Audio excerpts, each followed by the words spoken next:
perception is that in the public, oh, well, Taiwan eventually will have to be absorbed by China because China always had a proprietorial control over Taiwan. That's a myth, isn't it? Taiwan was controlled by Japan between 1895 and 1945. That's it. And that was part of the settlement coming out of the Sino-Japanese War at the end of the 18th century, end of the 19th century.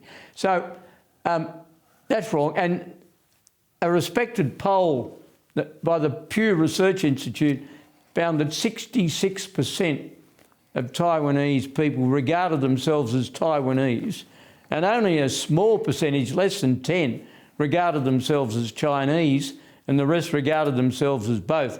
So that says to me that there's a strong streak of independence in Taiwan. But despite that, the Americans, to their great credit, have always encouraged the Taiwanese not to rock the boat, to sort of try and coexist with the mainland.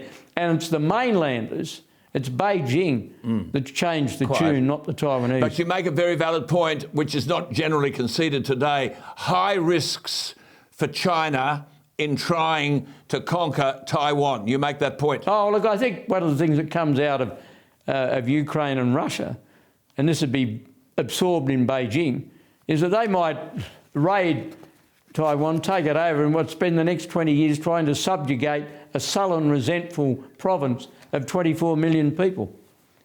Yes, I mean, at the end of the day, is that a risk China, do you think, is going to take? No, I don't think she will. I could be wrong. But my guess is that the Chinese will have been sobered by what is happening in Ukraine. Right. And you're confident that China does understand the importance of Australia to their trading interests? How do we get this back on an even keel? Well, I think you persevere, and I don't have any criticism of what the Albanese government has done on this particular front.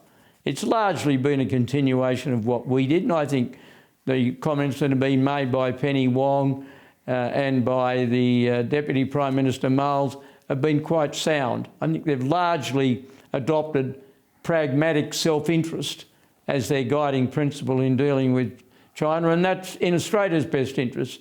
We don't need to gratuitously attack them, but equally we have to stick up for our values, and we have to advocate in the interests of Australian citizens who are being denied human rights in China. Right. I think you talk about a schoolboy point scoring. Well, yeah, we should avoid that completely. Avoid that. OK, before you go, as Prime Minister, would you have ever assumed or sought from the Governor-General portfolio responsibilities exercised by your colleagues and not told your colleagues and not told the Parliament, not told the voter and maintained secrecy? No. I'm surprised that this happened.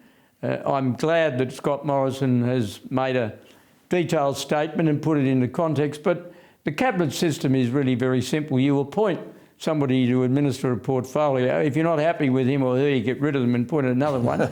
If one of them gets ill, you appoint an acting minister. If you have a disagreement about an important policy issue as Prime Minister, you have a talk with the minister, and if the minister persists, you take the matter to Cabinet, and Cabinet resolves it. And if the minister doesn't like what Cabinet resolves to do, well, he or she's got the option of resigning. But I don't remember that happening very often. No. How damaging has this been to Scott Morrison? Oh, I think over the last couple of days, very, but he'll recover from it. I think this suggestion that he should leave Parliament is ludicrous. Great to talk to you. Phenomenal contribution you made politically, but I tell you what, as a historian and a chronicler of the past, this stuff is magnificent. A sense of balance. Beautiful, easy to read, compulsory reading. They're essays. There it is on your screen, a collection of essays by our 25th Prime Minister, an Australian iconic figure. Lovely to talk to you. Always lovely to hear your views, John. Thank you for your time. Thank you, Alan.